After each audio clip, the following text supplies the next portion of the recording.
사도행전 10장 23절부터 29절까지의 말씀입니다.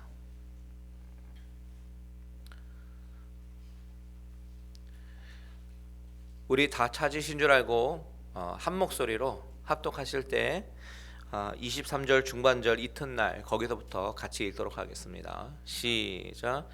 이튿날 일어나 그들과 함께 갈새 요빠에서 온 어떤 형제들도 함께 가니라. 이튿날 가이사랴에 들어가니 고넬료가 그의 친척과 가까운 친구들을 모아 기다리더니 마침 베드로가 들어올 때에 고넬료가 맞아 발 앞에 엎드려 절하니 베드로가 일으켜 이르되 일어서라 나도 사람이라 하고 더불어 말하며 들어가 여러 사람이 모인 것을 보고 이르되 유대인으로서 이방인과 교제하며 가까이 하는 것이 위법인 줄은 너희도 알거니와 하나님께서 내게 지시하사 아무도 속되다 하거나 깨끗하지 않다 하지 말라 하시기로 부름을 사양하지 아니하고 왔노라. 묻노니 무슨 일로 나를 불렀느냐. 아멘. 잠시 기도합니다. 하나님 아버지, 이 시간에 성령께서 우리의 심령을 열어주시고 하나님의 복음의 말씀, 생명의 말씀이 선포될 때에 그 말씀이 내 심령 가운데 심겨지게 하여 주시옵소서. 예수님의 이름으로 감사하며 기도드렸습니다. 아멘. 사도행전 10장의 말씀은 이방인인 고넬료 가정이 구원받는 구원의 이야기입니다. 누가는 이 사건을 다른 사건에 비해서 상당히 자세하게 기록하고 있는데요. 그 이유는 바로 이 구원의 역사는 이제 유대를 넘어 이방인에까지 퍼져나가고 이 사건이 이방인 중에 이방인인 저와 여러분 또한 복음을 듣고 구원을 받게 되기까지 아주 중요한 시작점이기 때문입니다. 복음이 퍼져나가며 점점 확산되고 있는 그 구원의 역사는요, 신비롭기까지 한 하나님의 강권적인 역사를 통해서 나타납니다. 그것이 바로 10장에서 말하는 중요한 주제예요. 우리는 지난 시간에 베드로가 가이사랴에서 온 손님들을 시몬의 집으로 불러들여서 같이 유숙했던 이야기를 나눠 보았습니다. 고넬료 집안의 하인들과 부하 그리고 무두장인 시몬과 베드로는 한데 어우러져 유숙하게 되었는데 사실 그것이 얼마나 힘든 일인지 우리가 생각해 보았죠. 유대인과 이방인이 같은 집에서 지내는 것도 당시 문화로 보면 정말 말도 안 되는 일이었고, 사회적으로 봤을 때도 무두장이의 집은 사람들이 너무나도 기피하는 그런 곳이었지만 그들은 성령 안에서 이질감과 장벽을 깨고 같이 머물렀습니다. 그리고 나서 다음날 베드로는 가이사랴에서 온 손님들과 함께 그를 청하고 있는 고넬료의 집으로 출발하게 됩니다. 근데 여러분 23절을 잘 보십시오. 베드로가 가이사랴로 갈 때 지금 누구누구와 가고 있습니까? 고넬료가 보낸 사람 3명과 또 누가 같이 가지요? 바로 요빠에서 온 어떤 형제들과 함께 갑니다. 여기서 요빠에서 온 어떤 형제들이라고 말하면서 정확하게 몇 명인지는 밝히고 있지 않은데 11장에 보면 이들이 총 6명이었음을 알게 됩니다. 11장 11절과 12절을 한번 보십시오. 같이 있습니다. 시작. 마침 세 사람이 내가 유숙한 집 앞에 서 있으니 가이사랴에서 내게로 보낸 사람이라 성령이 내게 명하사 아무 의심 말고 함께 가라 하심에 이 6 형제도 나와 함께 가서 그 사람의 집에 들어가니. 자, 11장의 내용은 어떤 내용이냐면 베드로가 가이사랴에서 고넬료 가정을 만나고 이제 예루살렘으로 돌아갔습니다. 그런데 문제가 생겼습니다. 예루살렘에 있던 사도들과 형제들이요, 이방인들도 하나님을 말씀을 받았다는 이야기를 듣고서 막 비난하는 거예요. 할례자들이 무할례자의 집에 들어가서 함께 먹었다고 비난합니다. 그래서 베드로는 그들에게 그동안 어떤 일들이 있었는지, 하나님께서 어떻게 행하셨는지 자세하게 설명하는 장면입니다. 베드로가 환상을 본 것부터 시작해서 이것이 하나님의 강력한 인도하셨음을 증거하는 그런 장면이 11장의 내용이에요. 예루살렘에 있는 사람들에게 그간 있었던 일들을 간증하면서 하나님께서 강권적으로 행하신 일들을 말하는 과정 가운데 베드로는 여전히 불편한 시선으로 바라보는 예루살렘 교회에게 이 여섯 형제도 나와 함께 가서 그 사람의 집에 들어갔다라고 말을 하는 것입니다. 6명입니다. 그런데 사실 제가 말씀드리려고 하는 것은 이 형제가 몇 명인지가 중요한 것이 아니라 이 사람들의 행방이 요바에서 베드로와 함께 가이사랴로 올라갔다가 지금 예루살렘까지 같이 갔다라고 하는 것이 중요한 것입니다. 이들은 베드로와 함께 가이사랴로 올라갔어요. 그리고 그 모든 사역을 마치고 나서 그들의 홈타운인 요바로 다시 내려가는 것이 아니라 베드로가 증언하고 있는 예루살렘 교회까지 따라가서 그 모든 일에 증인이 되고 있습니다. 그렇다면 우리의 질문은 왜 하나님은 이 6 형제를 따로 부르셔서 가이사랴까지 가게 하시고 모든 일을 보게 하셨을까 하는 것입니다. 그 이유는 바로 증인으로 삼기 위해서죠. 45절과 46절 한번 볼까요? 45절과 46절 같이 있습니다. 시작. 베드로와 함께 온 할례 받은 신자들이 이방인들에게도 성령 부어 주심으로 말미암아 놀라니 이는 방언을 말하며 하나님 높임을 들음이로라. 자, 베드로와 함께 온 할례 받은 신자들, 이 사람들이 바로 욥바에서 온 어떤 형제들입니다. 이들은 고넬료의 집에서 일어나는 모든 일을 직접 보고 또한 들었습니다. 그리고 놀랐습니다. 아주 충격을 받았습니다. 그렇다면 하나님은 왜 이 사람들을 증인으로 삼으셨을까요? 그 이유는 이 모든 일을 하나님께서 강권적으로 역사하셨음을 알려야 하셨기 때문에 증인이 필요했던 것이죠. 그런 증언이 없었더라면 베드로는 왜 이방인의 집에 가서 그들과 함께 먹었는지에 대해서 계속해서 비난을 받게 되었을 것입니다. 하나님은 이 6 형제를 이미 준비하셨어요. 그리고 그들의 증언을 통해서 예루살렘에 있는 형제들조차도 그들이 가지고 있는 이방인에 대한 편견을 깨시려고 이 6 형제를 사용하시는 것입니다. 이 모든 것이 완벽한 하나님의 계획하심 아래에서 이루어지고 있다라는 것이죠. 여러분, 하나님은 당신이 계획하신 구원의 사건을 이루시기 위해서 필요한 사람을 보내주십니다. 돕는 자들을 보내주십니다. 또한 하나님께서 행하신 일들을 목도하고 증거하는 그런 증인들을 세워주십니다. 왜 그렇습니까?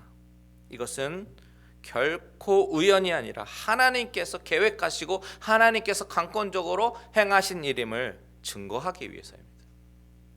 고넬료 사건이 역사적으로 갖는 의의는 이방인들 가운데 복음이 증거될 때에 많은 인원들이 함께 모여서 공개적으로 성령을 받는 사건입니다.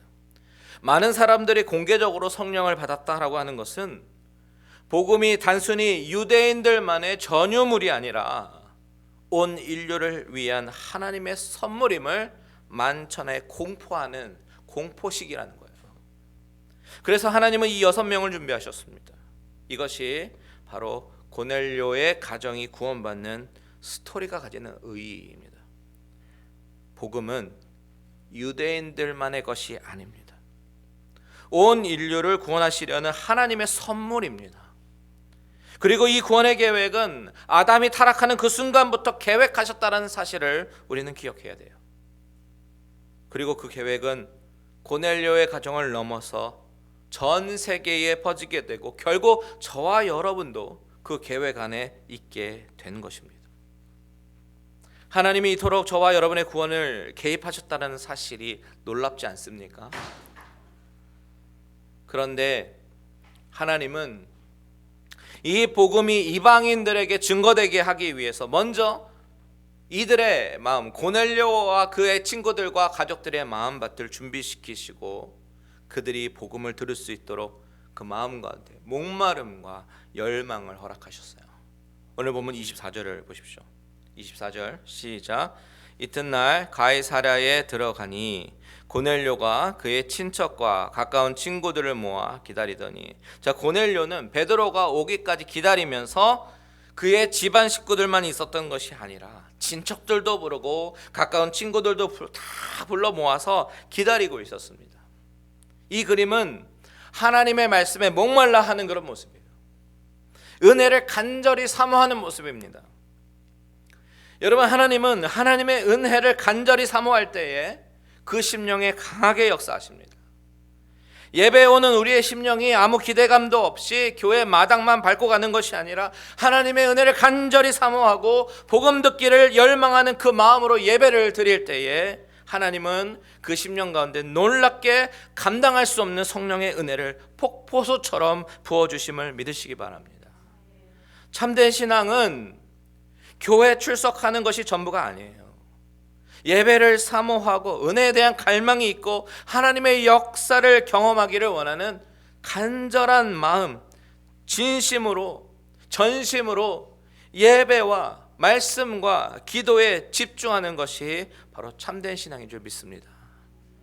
지금 고넬료의 집에서 모인 무리들은 이미 마음의 문이 열려 있었습니다.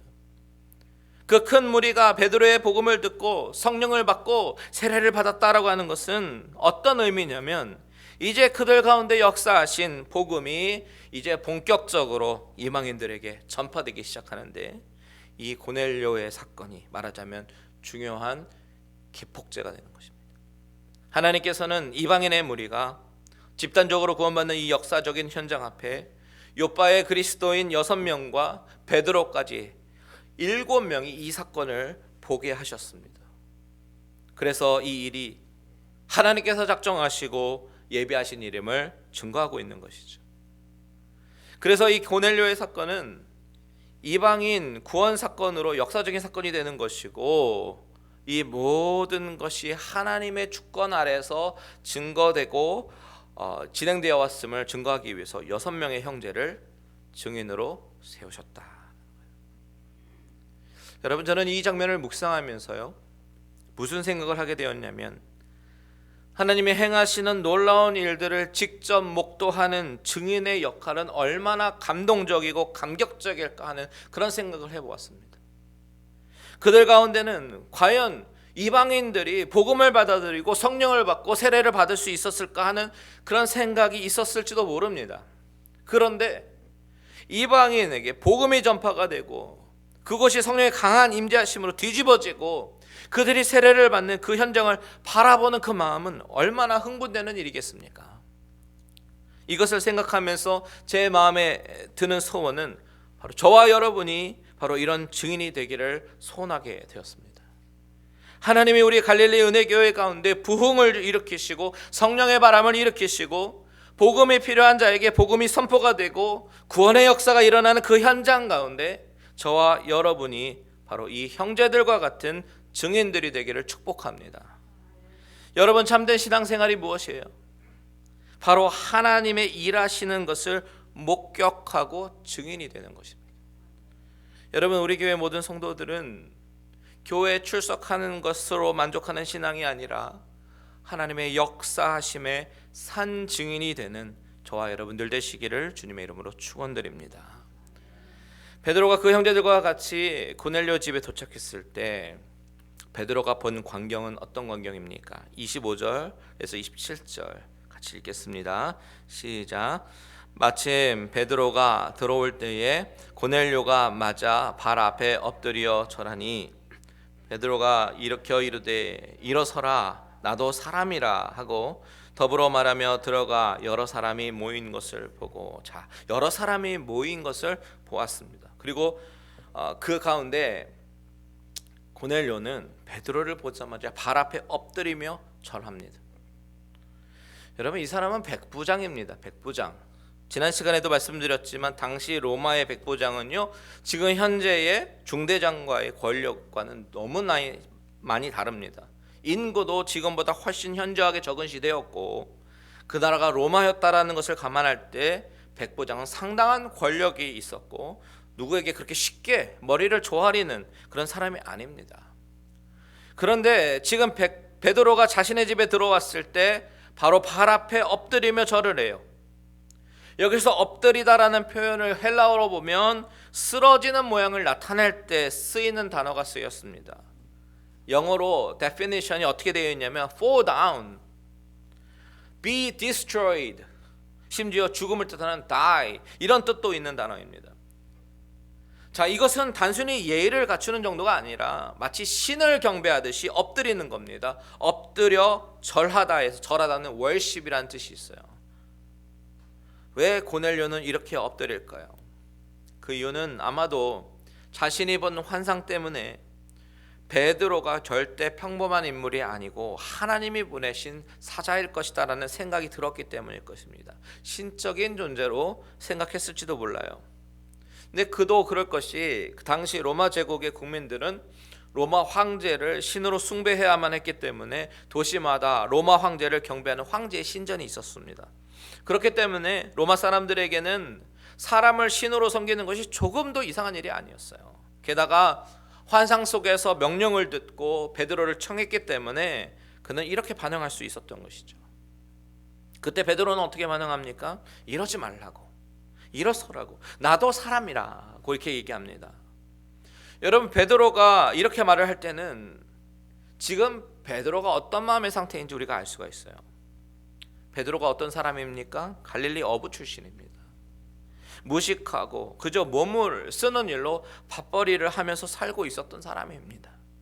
그런데 그런 사람이 주님으로부터 콜링을 받게 되고 제자가 되었고 그리고 나중에 사도가 되었을 때는 하루에 설교에 막 3,000명씩 회개하고 민문에 안진뱅이가 일어나고 8년 된 중풍병자가 일어나고 죽었던 다비다가 일어났습니다.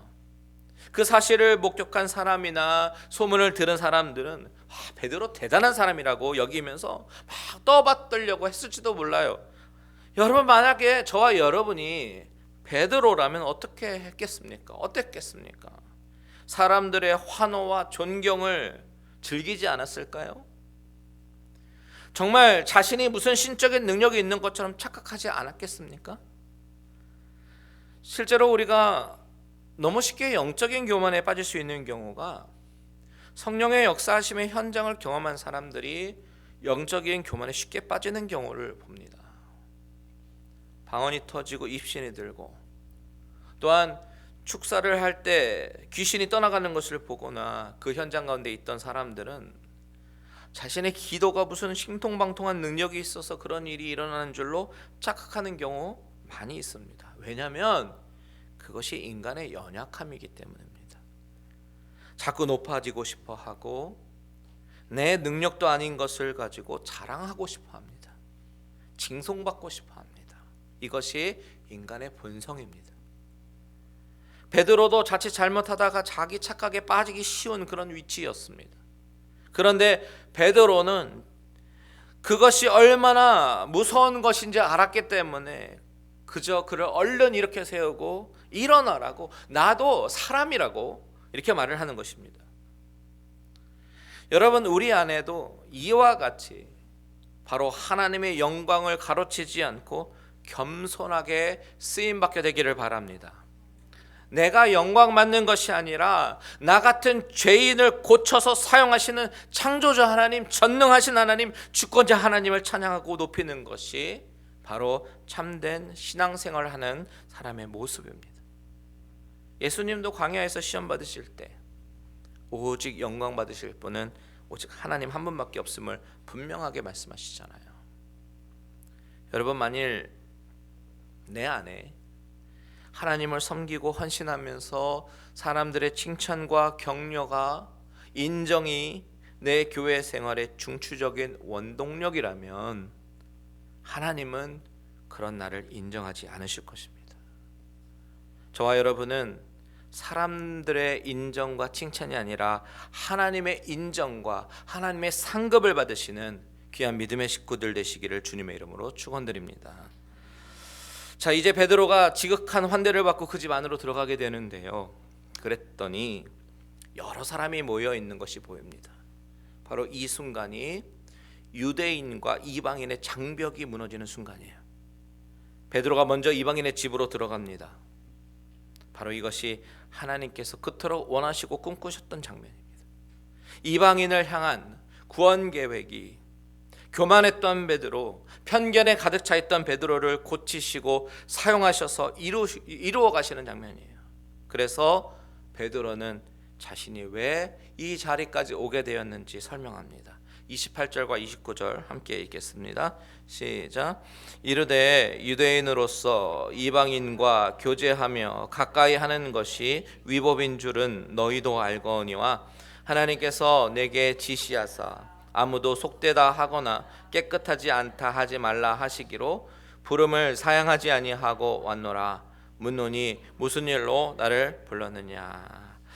베드로가 유대인의 관습을 무시하면서까지 이방인이었던 고넬료의 집을 찾은 이유는 바로 하나님의 말씀 때문이었습니다. 여기 28절에 보면 유대인으로서 이방인과 교제하며 가까이 하는 것이 위법이었다라고 베드로가 말하는데요.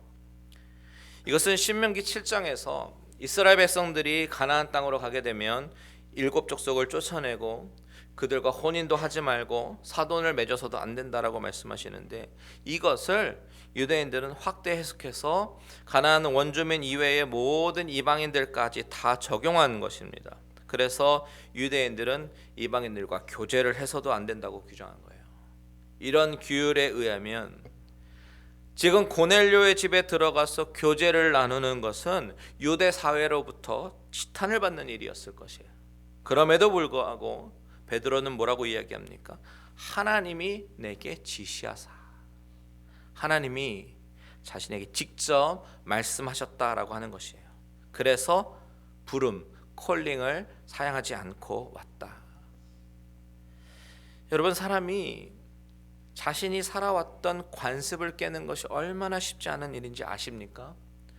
한국에서 19세기 말 상투를 자르라고 단발을 하라는 그런 단발령이 내려졌을 때 많은 사람들이 상투 자르면 큰일 나는 줄 알고 차라리 상투를 자르느니 내 목을 자르라고 그렇게 격렬하게 저항했습니다. 그런데 지금은 어떻습니까?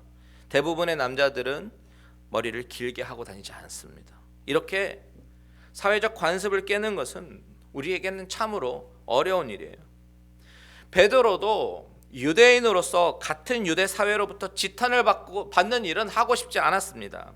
그런데 하나님이 말씀하시니까, 하나님이 환상으로 깨닫게 하시고 지시하시니까 관습보다는 하나님의 말씀을 따르기로 선택을 한 것입니다. 여러분, 우리는 여기서 또 한 가지 참된 신앙이 무엇인가에 대해서 발견하게 됩니다.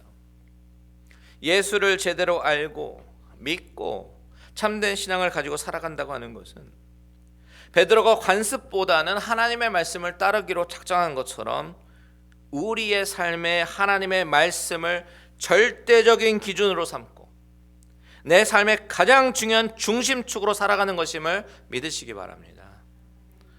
우리는 오직 하나님의 말씀이신 로고스 앞에서만 내 자신의 실체를 깨닫습니다. 자기의 모순을 깨닫습니다. 그리고 그 하나님 앞에 모순을 극복할 수 있습니다. 나의 편견과 나의 관습도 사람의 잔소리와 지적으로는 절대 깨어지지 않지만 하나님의 말씀 앞에서는 깨어지게 됩니다. 그렇기 때문에 예수 믿는다라는 것은 화를 내지 않고 착하게 살고 어려운 사람 돕고 사회적인 성자로 살아가려고 노력하는 그런 것이 아니라 오직 하나님의 말씀을 내 삶의 중심으로 모시고 그 절대적인 기준으로 사는 것, 이것이 참된 신앙을 갖는 것이라는 사실입니다. 여러분, 내 삶의 내비게이션은 오직 하나님의 말씀밖에 없는 줄 믿으시기 바랍니다. 오늘 말씀 가운데 하나님의 인도하심을 한번 보십시오. 하나님이 어떻게 계획하시고 어떻게 작정하셔서 이 두 사람을 만나게 하셨는지, 어떻게 구원의 일을 이루어 가시는지 과정을 한번 보시란 말이에요. 그 어느 것 하나 우연이 절대로 없고 하나님의 우연을 가장해서 당신이 처음부터 계획하신 이방인을 향한 구원의 계획을 하나씩 하나씩 이루어 나가십니다. 여러분, 늘 말씀드리지만 이 세상에 절대로 우연이 없습니다. 저와 여러분이 지금 이 자리 한 자리에서 12시 반에 예배 드리는 것, 내 발걸음을 인도하신 하나님의 뜻이 없이는 하나도 되지 않습니다. 내가 오늘 나의 선택과 나의 결정으로 이 자리에 나온 것처럼 보이지만 실상은 모든 것을 주관하시는 하나님이 우리의 생각과 판단을 주관하시고 우리의 발걸음을 인도하셔서 이 자리에 나오게 하셨다라는 사실을 절대로 잊지 말기를 바랍니다. 요한복음 1장은 태초에 말씀이 계시니라 라고 로고스에 대해서 말씀하시면서 만물이 그로 말미암아 지은 바 되었으니 지은 것이 하나도 그가 없이는 된 것이 없다라고 말씀합니다. 그 어느 것 하나도 창조주 하나님의 섭리 아래, 주권 아래 있다라는 이야기입니다. 우리에게 이런 하나님 절대 주권 사상이 머릿속에 꽉 자리 잡혀 있다면 우리 중에 어느 누구도 절대로 하나님 앞에서 교만할 수도 없고, 내가 예배에 참석해 주고 봉사해 주고 내가 희생해 준다, 그런 마음으로 교회를 섬기지는 못할 것이에요.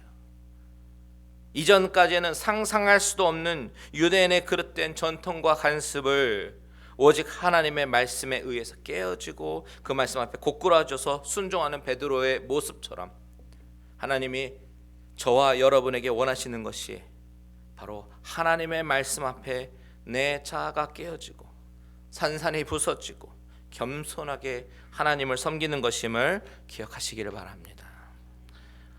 말씀을 마무리하겠습니다. 여러분, 하나님의 복음의 계획은 전혀 우리가 상상할 수도 없는 방법으로 강권적으로 이끌어 나가십니다.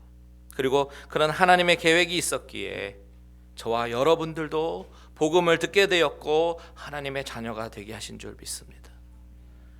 오늘 본문을 통해서 우리에게 말씀하시는 것은 첫 번째, 우리에게 복음을 향한 목마름과 예배를 향한 열정이 있다면 하나님은 그렇게 간절히 사모하는 마음 가운데 폭발적이고 폭포수와 같은 은혜를 주셔서 인생을 완전히 바꿔주신다는 사실을 알려주십니다. 그저 교회에 출석하는 신앙에서 벗어나서 간절히 은혜를 사모하는 저와 여러분들 되시길 바랍니다. 두 번째, 베드로가 나도 사람이다, 엎드리는 고넬료를 향해 나도 사람이다 라고 말했던 것처럼 우리의 본성은 사람들에게 주목받고 싶고 칭찬받고 싶고 인정받고 싶지만 하나님의 영광을 가로채지 않고 겸손하게 하나님으로부터 귀하게 쓰임받는 우리가 되기를 축복합니다. 세 번째, 베드로가 말씀을 듣고 움직였던 것처럼 오직 하나님의 말씀을 내 삶의 중심축으로 삼고 하나님의 말씀에 내 편견과 내 관습까지도 깨뜨리고 내 자아를 깨뜨리고 그 말씀에 순종하며 사는 것, 이것이 바로 참된 신앙의 길임을 믿고 늘 순종하는 우리의 모습이 되기를 소원합니다. 사순절을 맞아서 우리 교회는 지금 사복음서 통독하고 있습니다. 이 말씀을 교회에서 시키는 숙제로 생각하지 말고 프로그램으로 생각하지 말고 그 말씀 속에 녹아져 있는 하나님의 심정을 깨닫고 그분의 음성을 들으면서 순종하는 시간이 되십시오. 우리의 생각은 늘 실패하지만 하나님의 말씀, 오직 하나님의 말씀은 섭니다. 이사야 40장 8절 다 같이 한번 한 목소리로 읽겠습니다. 시작. 풀은 마르고 꽃은 시드나 우리 하나님의 말씀은 영원히 서리라 하라. 믿으십니까? 한 구절만 더 같이 읽겠습니다. 잠언 19장 21절 말씀 시작. 사람의 마음에는 많은 계획이 있어도 오직 여호와의 뜻만이 완전히 서리라. 아멘. 늘 하나님의 말씀이 인도하시는 대로 믿고 따르고 순종하여 참된 신앙생활 하시는 저와 여러분들 되시기를 주님의 이름으로 축원드립니다.